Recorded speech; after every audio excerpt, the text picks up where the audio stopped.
नमस्कार, स्वागत है आप सभी का आई क्वांटा में। मेरा नाम है सुविधि और आप देख रहे हैं आज की ताज़ा खबरें फ्रॉम द इंडियन एक्सप्रेस। तारीख है 26 अप्रैल और दिन है मंगलवार का। आज के कोट की तरफ जाते हैं। To make a great film you need three things: the script and the script. एक बेहतर फिल्म को बनाने के लिए आपको सिर्फ और सिर्फ स्क्रिप्ट की ज़रूरत होती है। उसके अंदर गाने या ग्लैमर बनाने से फिल्म अच्छी नहीं आती। उसके लिए सिर्फ और सिर्फ एक स्क्रिप्ट की जरूरत होती है। अच्छा बोलते हैं, चलते हैं आज के पहले आर्टिकल की तरफ। Cut and paste BJP. इस आर्टिकल में एडिटर बताना चाहते हैं कि किस प्रकार से जो सेडिशन एफआईआर हो रही है, पुलिस विजिट्स हो रही हैं, तो ऑपोजिशन पार्टी इसके अगेंस्ट होने की जगह, इसके अगेंस्ट प्रोटेस्ट करने की जगह, वो खुद भी एक्चुअली बीजेपी की ही टूल किट को यूज कर रही है। और ये काफी डिस्टर्बिंग है कि मतलब ऑपोजिशन का क्या मतलब होता है। ऑपोजिशन का मतलब होता है कि वो अगर कोई एट्रॉसिटीज हो रही है तो उसके अगेंस्ट प्रोटेस्ट करे, लोगों को उसके लिए जागरूक करे। तो ऑपोजिशन का खुद का स्पाइन एकदम ब्रोकन सा लगता है क्योंकि वो खुद भी अब इन्हीं चीजों को करते जा रही है। और इस प्रकार से जो ऑपोजिशन है अपने आप को अंडरमाइन कर रहे हैं और अक्यूजिंग कर रहे हैं। एक्चुअली बीजेपी को अक्यूज करने की जगह वो खुद को ही एक प्रकार से अक्यूज करे जा रहे हैं और इंडिविजुअल फ्रीडम का जो बार है उसे लोअर करते जा रहे हैं। चलिए जानते हैं कि इसके अंदर क्या लिखा है। एडिटर कहते हैं कि जो जिस प्रकार से अभी एट्रॉसिटीज हो रही है, जो सिडिशन एक्ट है उसको जुडिशली यूज नहीं किया जा रहा है और हर कहीं पर भी उसे लगा दिया जा रहा है। एग्जाम्पल देते हैं गुजरात एमएलए जिग्नेश मेवानी का, किस प्रकार से एक दूसरे स्टेट में जाकर दूसरे स्टेट की पुलिस उनको अरेस्ट कर लेती है for just a tweet which was critical of prime minister Shri Narendra Modi ji. ठीक है, और उनको आईपीसी और आईटी एक्ट के अंतर्गत अरेस्ट कर लिया जाता है। तो ये रिटरेट करता है कि किस प्रकार से बीजेपी गवर्नमेंट और सेंटर और स्टेट जो हैं वो हार्श ये जो सिडिशन लॉ है इसको वेपनाइज करते जा रहे हैं और पॉलिटिकल ओपोनेंट्स को एकदम खत्म करते जा रहे हैं। जो भी अब बीजेपी के अगेंस्ट बोलेगा उसको सिडिशन लॉ के अंदर जेल में डाल देंगे। ठीक है, और जो ऑपोजिशन है वो भी इसके अगेंस्ट नहीं बोल रहे। इनफैक्ट अगर आप आपका आम आदमी पार्टी का एग्जाम्पल लें, जिस प्रकार से अब जहांगीरपुरा में जो अभी प्रोटेस्ट हुए थे तो आपने जिस प्रकार से उस पर टेक लिया है वो काफ़ी ज़्यादा डिस्टर्बिंग था। उन्होंने खुद भी कह दिया कि स्टोन पेल्टर्स की सारी गलती है या फिर बांग्लादेशी नेशनल्स और रोहिंग्यास जो है उनकी वजह से ही हुआ है। तो ये तो ऑलरेडी बीजेपी के ही टारगेट हुआ करते थे। आप खुद देखिए, वो गरीब लोग आकर क्या यहाँ पर स्टोन पेल्टिंग करेंगे, क्या यहाँ पर राइट्स फैलाएंगे। उन्हें खुद नहीं पता है कि इस कंट्री का क्या जो है इस कंट्री में क्या चीज़ चलती है, किस प्रकार से पॉलिटिक्स चलता है, वो क्या जानते हैं। लेकिन बस वही है कि अगर आपको ब्लेम गेम खेलना है तो आप किसी के भी ऊपर कर सकते हैं। ठीक है, तो एक्चुअली आम आदमी पार्टी खुद भी बीजेपी की प्लेबुक से खेलने लग रही है। अगर देखा जाए तो दूसरे भी, जैसे छत्तीसगढ़ हो गया, तो छत्तीसगढ़ के अंदर भी अभी जो कांग्रेस गवर्नमेंट थी उनको सिडिशन लॉ जो एक था उसके अंतर्गत उन्होंने एक व्यक्ति को अरेस्ट कर लिया। जस्ट बेसिक, जहां पर अभी हाई कोर्ट ने फिर चेंज करवाया है उस चीज को कि आप कैसे कर सकते हो और उस व्यक्ति को वापस से छुड़वाया। दूसरा देखा जाए तो किस प्रकार से पंजाब में अभी जो है, पंजाब में आम आदमी पार्टी की सरकार आई और उन्होंने खुद दिल्ली सीएम अरविंद केजरीवाल जो आम आदमी पार्टी से ही है, फॉर्मर आप लीडर कुमार विश्वास जी, कांग्रेस लीडर एक और जो दूसरे थे अलका लांबा जी, और दिल्ली के जो बीजेपी के एक कार्यकर्ता है नवीन जिंदल जी, उनके घर पर भी जो पुलिस है वो गई। क्यों गई? जस्ट बिकॉज वो क्रिटिकल हो रहे थे जो है अभी आम आदमी पार्टी है उनके जो बीजेपी है उनके अगेंस्ट। तो ये सारी चीजें जो है ये इंडिविजुअल फ्रीडम को अंडरमाइन करती है और जो फ्रीडम ऑफ स्पीच है उसे भी अंडरमाइन करती है कि अगर आप रूलिंग कोलिशन के अगेंस्ट कुछ भी कहेंगे तो आपके अगेंस्ट भी कुछ हो सकता है, which is wrong. The opposition must come forward to oppose this, not play with the BJP in its own color. Okay, next comes Delhi and Brussels. इसमें जो सी राजा मोहन जी है वो कहते हैं कि किस प्रकार से after Ukraine India is recalibrating its great power relations. तो यूक्रेन जो रशिया यूक्रेन क्राइसिस अभी चल रहा है उसके बाद इंडिया ने किस प्रकार से अपने जियोपॉलिटिकल समीकरण है उन्हें चेंज करने में कोई कसर नहीं छोड़ी, and which is for good. देखिए इसके अंदर क्या लिखा गया है कि अभी जिस प्रकार से फ्रांस में जो सत्ता है वापस से जो प्रेसिडेंट हैं फ्रेंच प्रेसिडेंट इमैनुअल मैक्रोन जो पहले थे उन्हीं के पास वापस आ गए, और जो फार राइट लीडर थी ली पेन वो अब इस बार सत्ता में नहीं आई है। अगर ली पेन सत्ता में आती तो काफ़ी ज़्यादा यूरोप के जो समीकरण है वो बदल सकते थे, and which could be for the worst, क्योंकि वो ईयू के अगेंस्ट थी, लिबरलाइजेशन के अगेंस्ट थी और एक ऑथोरिटेरियनिज्म में विश्वास करती थी। She even had very good ties with Vladimir Putin, जिनके अगेंस्ट अभी पूरा यूरोप चल रहा है, ये पूरा वर्ल्ड ही कहो एक तरीके से, जिस प्रकार से वो एट्रोसिटीज कर रहे हैं यूक्रेन में। तो वो तो अच्छा है कि इस बार वापस से लेफ्टिस्ट सेंट्रिस्ट और जो प्रो ईयू या प्रो लिबरलाइजेशन गवर्नमेंट जो है अपने फ्रेंच प्रेसिडेंट मैक्रोन जी की, वो वापस आई है। अदरवाइज जो ईयू और जो पूरे यूरोप के समीकरण है वो बदल सकते थे। लेकिन अभी भी डिस्टर्बिंग बात यह है कि पिछली बार के मुकाबले इस बार जो ली पेन है उन्हें ऑलमोस्ट 42% ऑफ वोट मिले हैं और मैक्सिमम नंबर ऑफ पीपल ने इस बार। तो इंडिया जो है सिर्फ अपने एक ही स्टांस पर अभी तक है कि वो नहीं चाहते हैं कि टेरिटोरियल इंटीग्रिटी किसी भी देश के ऊपर कोई भी हैम्पर करे, ठीक है। जिस प्रकार से रशिया यूक्रेन की टेरिटोरियल इंटीग्रिटी को हैम्पर कर रहा है, तो इंडिया ने सिर्फ उस चीज को कंडेम किया है और कहा है कि the war must and soon.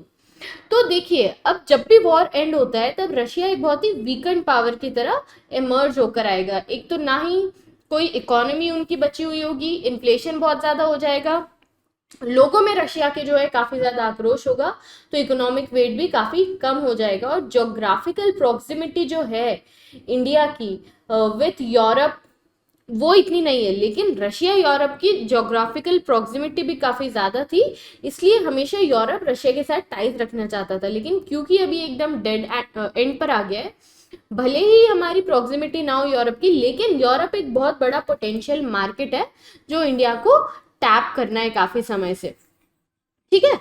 तो इंडिया अब उस तरफ अपने कदम बढ़ा सकता है क्योंकि रशिया का इतना ज्यादा फियर नहीं रहेगा। दूसरी चीज जो है, क्योंकि देखिए अब रशिया खुद ही हमारे लिए इतना ज्यादा जो स्ट्रैटेजिक इंपॉर्टेंस पहले रखता था वो नहीं रखता है। और अगर देखा जाए तो यूरोप की ही अराउंड $260 बिलियन की हर साल की ट्रेड है विथ रशिया, और इंडिया की सिर्फ $10 बिलियन की, ठीक है। तो खुद यूरोप के लिए काफी ज्यादा इंपॉर्टेंट हो जाता है रशिया, लेकिन अब उसकी स्ट्रैटेजिक इंपॉर्टेंस कम होती जा रही है क्योंकि एक तो ग्रीन एनर्जी की तरफ भी जा रहे हैं, और लोग जो हैं जो भी चीजें इंपोर्ट करते थे रशिया से वो अब दूसरी कंट्रीज की तरफ देख रहे हैं, जैसे वीट। तो वीट का जो मार्केट है इंडिया टैप कर सकता है, ऑयल का मार्केट टैप कर सकता है, ठीक है। फिर उसके बाद सबसे ज्यादा जो ब्लो लगा है वो जर्मनी को लगा है इन द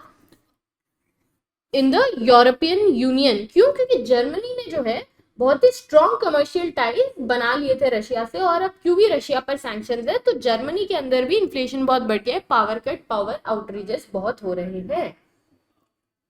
नेक्स्ट हम बात करते हैं चाइना के क्वेश्चन की। तो देखिए हम पहले सोचते कि किस प्रकार से रशिया और चाइना की जो नजदीकियां हैं वो बढ़ती जा रही है और इंडिया के लिए वो प्रॉब्लमैटिक था। अब देखिए ये एक या दो दिन की, एक दो साल की बात नहीं है, कम से कम 2 दशकों से हो रहा था। जो बाइडन थे वो भी गए थे पुतिन के पास इस बार जो जून 2021 की मीटिंग थी उसमें, कि हम रशिया के साथ अच्छी रिलेशनशिप करें ताकि हम चाइना को काउंटर कर सके। लेकिन रशिया ने चाइना का साथ चुना, ठीक है। और देखा जाए तो इसी फरवरी में जब पुतिन गए थे बीजिंग तो उन्होंने अनाउंस किया था without limits friendship with China, मतलब हर चीज में चाइना और रशिया एक साथ ही हैं। तो जो पुतिन का अलायंस है शी जिनपिंग के साथ वो है काफी बड़ा चैलेंज इंडियन पॉलिसी मेकर्स के लिए। लेकिन क्योंकि अब जो रशिया है उसका स्टैंड है, उसका स्टैचर थोड़ा कम होता जा रहा है स्टैचर, तो हमें उसमें इतना ज्यादा दिक्कत की बात नहीं रहेगी, ठीक है। अब हम किस पर ज्यादा ध्यान दे सकते हैं कि रादर देन कि चाइना और रशिया की फ्रेंडशिप से क्या क्या इंडिया को नुकसान हो सकता है, उसकी जगह इंडिया कैसे अपना फायदा कर सकता है यूरोपियन मार्केट को टैप करके, ठीक है, यूरोपियन फ्रेंड्स बनाकर। क्यों वो इसका फायदा उठा सकते हैं? क्योंकि हमें काफी ज्यादा टेक्नोलॉजी मिल सकती है, ठीक है। हमारा इंडियन डायस्पोरा इतना फैला हुआ है, वहां से हमें बहुत सारा फॉरेन मनी मिलता है, ठीक है, वो सारा फॉरेन एक्सचेंज हमारा इसकी वजह से बढ़ता है। तो ये सारे फायदे जो है इंडिया और ज्यादा टैप कर सकता है। तो ये सारी चीजें जो थी सी राजा मोहन जी बताना चाह रहे थे इस आर्टिकल में कि किस प्रकार से ब्रसेल्स मतलब यूरोपियन यूनियन और दिल्ली के टाइज बेहतर हो सकते हैं, क्योंकि एक तो सबसे बड़ा इसके अंदर यूएस का फायदा है। यूएस अब इंडिया को स्ट्रॉन्ग पार्टनर की तरह देखता है इन द इंडो पैसिफिक, क्योंकि उन्हें चाइना को काउंटर करना है और पाकिस्तान से अब वैसे भी उनके टाइज बेहतर रहे नहीं है। तो इंडिया को इस अपॉर्चुनिटी को बहुत ही माइंडफुली ग्रैब करना चाहिए और इस पूरे मार्केट को टैप कर लेना चाहिए। Next is minding the gap in pandemic written by Ayoade, I don't know if I've pronounced it right or not. ये कहती है कि inequity in access to vaccine and treatment can compromise fight against Covid. तो जिस प्रकार से देखिए ये जो है she is a co chair of access to Covid tools, और ये अभी इंडिया आई हुई है। इन्होंने नरेंद्र मोदी जी से भी बात की। अभी जो रायसीना डायलॉग होने वाला है दिल्ली में इस वीक में, उसके लिए आई हुई है। तो इतने सारे यूरोपियन लीडर्स भी आए हुए हैं। यूरोपियन कमीशन की जो प्रेसिडेंट है वॉन डे लियन जी, उनसे भी इन्होंने बात की, और ये अपनी बात सिर्फ इस प्रकार रखना चाहती कि जिस प्रकार से जो डेवलप कंट्रियों ने 4th डोज तक दिया जा रहा है, तो डेवलपिंग या अंडर डेवलप्ड कंट्रीज जिनके पास टेक्नोलॉजी नहीं है, जिनके पास वैक्सीन मैन्युफैक्चरिंग की टेक्नोलॉजी नहीं, उन्हें अगर एक भी डोज नहीं मिलेगा तो किस प्रकार से हम पूरे वर्ल्ड में एक साथ कोविड-19 को फाइट कर सकेंगे। वो तो यही हो जाएगा कि एक जगह से गया दूसरी जगह से वापस से आ गया।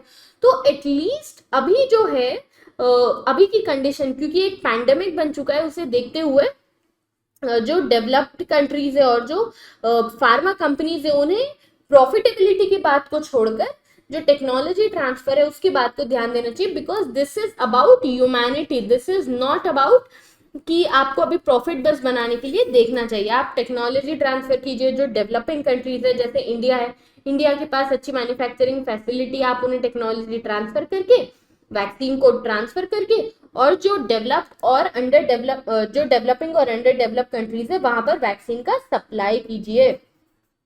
क्योंकि देखा जाए तो almost more than 1 million death को रोका जा सकता था in the under developed countries, जो वैक्सीन के ना होने की वजह से हुई है। ठीक है, तो जिस प्रकार से जो डेवलप्ड कंट्रीज है वहां पे 4th डोज तक लग रहे हैं, तो एटलीस्ट जो मोस्ट वल्नरेबल है उन्हें 1 या 2 डोज तो लगे। ये चीज जो है टुवर्ड्स ह्यूमैनिटी होगी। अगर हम सिर्फ ये चीज देखेंगे कि किस प्रकार से अपने अपने उल्लू सीधा करें कि जिस कंपनी के पास टेक्नोलॉजी या वैक्सीन है वो बस अपने लिए, अपने लोगों के लिए काम कर रहे हैं और अंडर डेवलप कंट्रीज के लोग मरते जा रहे हैं, this is not something which is enshrined in any countries ideology. जिस भी कंट्री को वो लोग, मतलब जिस भी व्यक्ति को वो लोग मानते हैं, कोई भी नहीं कहेगा, कोई भी लीडर नहीं कहेगा जिसकी आप आइडियोलॉजी मानते हैं अभी कंट्रीज में, कि आपको सिर्फ अपना फायदा देखना चाहिए और अंडर डेवलप कंट्रीज के लोग मर जाएं। क्योंकि जो कॉस्ट है एक ह्यूमन लाइफ की in a developed country is equal to a cost of human life in under developed country. ऐसा नहीं कि आप डेवलप्ड कंट्री में रह रहे हैं तो आपकी जो जान है उसकी ज्यादा वैल्यू है। ठीक है, नेक्स्ट है पेरिस रिप्राइव। इसके अंदर यही बताया गया है कि किस प्रकार से जो इमैनुअल मैक्रोन जी वापस से आ गए हैं फ्रांस के अंदर, जो फ्रेंच इलेक्शंस हुए थे और उनकी डिसाइसिव जीत हुई है। लेकिन ये जीत बहुत ज्यादा खुशी मनाने की नहीं है, क्योंकि देखा जाए तो वोट शेयर जो है वो काफी ज्यादा मैक्रोन का गिर चुका है इस बार जो 2017 था उसके कंपैरिजन में। मतलब जो बचे हुए वोट से वो ली पेन के खाते में गए हैं, जो फार राइट कंटेस्टेंट थी, जो अगेंस्ट लिबरलिज्म है and towards the authoritarianism work करती है। ठीक है, ऑल्दो अभी जो मैक्रोन है वो जीत गए हैं, लेकिन उन्हें जो वोट्स मिले हैं वो फार लेफ्ट के मिले हैं। फार लेफ्ट में जो मेलेनकॉन करके जो कैंडिडेट थे, उन्होंने खुद एलेज किया था अपने सपोर्टर्स से कि आप जो है एक बार के लिए इमैनुअल मैक्रोन को वोट करें लेकिन ली पेन को वोट ना करें, because she is absolutely against what ideology we prefer. तो देखिए अब चैलेंजेस बहुत ज्यादा होने वाले हैं इमैनुअल मैक्रोन के पास। क्यों? क्योंकि सबसे पहले तो जो चीजें, जो फार राइट वोट बढ़े, उन्हें किस प्रकार से, जितने लोग राइट की तरफ हो गए, उन्हें किस प्रकार से वापस से जो फ्रेंच आइडियोलॉजी है उसकी तरफ लेकर आना है, जो उनकी आइडियोलॉजी है उसके गठबंधन में लेकर आना है। ऐसा नहीं है कि आधे लोग इधर हैं राइट तरफ, आधे लोग लेफ्ट तरफ है, और देश ही पूरा बट जाए। वो अभी किस बात पर जीते हैं? देखिए, सबसे पहले तो भले ही इन्फ्लेशन बढ़ रहा हो फ्रांस में, लेकिन अनएम्प्लॉयमेंट सबसे कम पर है। किस प्रकार से उन्होंने अच्छे से यूक्रेन क्राइसिस में एक प्रोमिनेंट रोल प्ले किया है, पैंडेमिक के बाद अपनी इकोनॉमी को इतने अच्छे से वापस से क्विकली रिकवर किया है। तो ये सारी चीजों पे इलेक्शन तो जीत गए, लेकिन अब जो आने वाले 4 साल होंगे वो यूरोप के लिए भी बहुत ज्यादा इंपॉर्टेंट होने वाले हैं, और सब देखेंगे फ्रांस की ओर नजरें उठा के कि किस प्रकार से वो यूरोप के लीडर की तरह एक्ट कर सकता है after the exit of Britain from European union. Next is justice for the silent. इसमें जो एडिटर है वो कहती है कि किस प्रकार से जो सुप्रीम कोर्ट ने ऑर्डर किया है बेल कैंसिल करने का, जो प्राइम एक्यूज है लखीमपुर खेरी में, जो आशीष मिश्रा, जो मिनिस्टर ऑफ स्टेट के बेटे हैं। तो अब देखिए, इस पूरे आर्टिकल में क्या लिखा गया है कि किस प्रकार से हाई कोर्ट ने एक तो फास्ट ट्रैक कर दिया था उनके केस को, जो हिबस कॉर्पस की पिटीशन थी उसमें सबसे पहले इनकी आई। तो अब सुप्रीम कोर्ट को भी ऑर्डर देना चाहिए सारे हाई कोर्ट्स को कि इसके पहले भी जितनी सारी हिबस कॉर्पस की पिटीशंस है उनमें से कितनी आपने देख ली जो आपने इसको फास्ट ट्रैक किया जस्ट बिकॉज ये एक हाई प्रोफाइल केस था। तो इसमें ऐसा नहीं लगना चाहिए लोगों को कि हमारी जान की वैल्यू उतनी नहीं है या हमारे टाइम की वैल्यू उतनी नहीं है। जस्ट बिकॉज आप कोई हाई प्रोफाइल व्यक्ति है तो आपका केस पहले लिया जा सकता है। और देखा जाए तो भले ही ये एकदम सबके सामने, सबकी नजरों के सामने केस था, लेकिन यूपी पुलिस ने काफी ज्यादा रिलक्टेंस दिखाई आशीष मिश्रा को अरेस्ट करने में। उसके बाद भी हमेशा उन्हें प्राइम विटनेस कहा, एक्यूज कभी नहीं कहा, ठीक है। और ये कहा गया कि भले ही देखो कितने लोगों की जान गई, लेकिन गोली से किसी की जान नहीं गई है जो गोली उन्होंने चलाई थी। तो जो हाई कोर्ट है उन्होंने भी इस हिसाब से जो बेल था वो ग्रांट कर दिया था, लेकिन सुप्रीम कोर्ट ने उसे डिनाई किया है। और सुप्रीम कोर्ट को अब हाई कोर्ट को जब वापस से मैटर दिया है, साथ में ये भी कहना चाहिए कि जो जज बेंच ने पिछली बार ये मैटर को देखा था वही जज की बेंच जो है या वही जज वापस से इसमें इंटरवीन ना करे और एक सेपरेट प्योरली अनबायस्ड जज को इस केस के लिए लगाया जाए। और साथ ही जो दूसरे केसेस हैं जो हिबस कॉर्पस के हैं उन्हें जल्द से जल्द उठाया जाए in order to let people live with the fact कि जो जुडिशरी है वो उन्हीं के लिए है, गवर्नमेंट उन्हीं के लिए। ऐसा नहीं है कि बायर्स है जिसके पास पैसा है उनके काम जल्दी हो जाएंगे। तो इन चीजों को ध्यान में रखने की जरूरत है according to the editor. Next is a continuing exclusion. इसके अंदर जो एडिटर क्रिस्टोफ और जो फिलिप हैं वो ये कहते हैं कि किस प्रकार से जो रिजर्वेशन मिला है दलित्स को जो हिंदू थे in the schedule caste category, उसी के साथ सिख और जो बुद्धिस्ट है उन्हें भी रिजर्वेशन मिल गया है। अगर देखा जाए तो ये जो 1956 था उसके अंदर सिख दलित को और 1990 में बुद्धिस्ट दलित को भी एससी मतलब शेड्यूल कास्ट लिस्ट के अंदर रखा गया। लेकिन अगर ओरिजिनलिटी इस चीज की देखी जाए तो शेड्यूल कास्ट सिर्फ कौन से होते थे? शेड्यूल कास्ट वो होते थे जो हिंदुइज्म से निकल के आते थे, क्योंकि माना जाता था कि जो ये 1936 का ऑर्डर है उसमें माना गया था कि हिंदुइज्म ही सिर्फ एक ऐसा है जिसमें कास्टिज्म को फॉलो किया गया है। हिंदू रिलीजन के अलावा कोई रिलीजन नहीं था जिसमें कास्टिज्म को फॉलो किया गया है। तो शेड्यूल कास्ट और किसी कम्युनिटी को देने की बात ही नहीं आती। लेकिन अगर सिख और बुद्धिस्ट को भी ये स्टेटस मिला है तो मुस्लिम और क्रिश्चियन को क्यों नहीं मिला है? क्योंकि देखा जाए अगर डेटा को तो मुस्लिम और क्रिश्चियन जो हैं रूरल और अर्बन जो कन्वर्ट होकर आए हैं इनटू द मुस्लिम और क्रिश्चियनिटी, उनका जो बिलो पॉवर्टी लाइन रेट है वो काफी ज्यादा है। अगर देखा जाए तो सबसे ज्यादा अर्बन मुस्लिम का almost 46% urban Muslims fall below the poverty line, और रूरल के अंदर भी ये 39% आंकड़ा है जो काफी अच्छा नहीं है।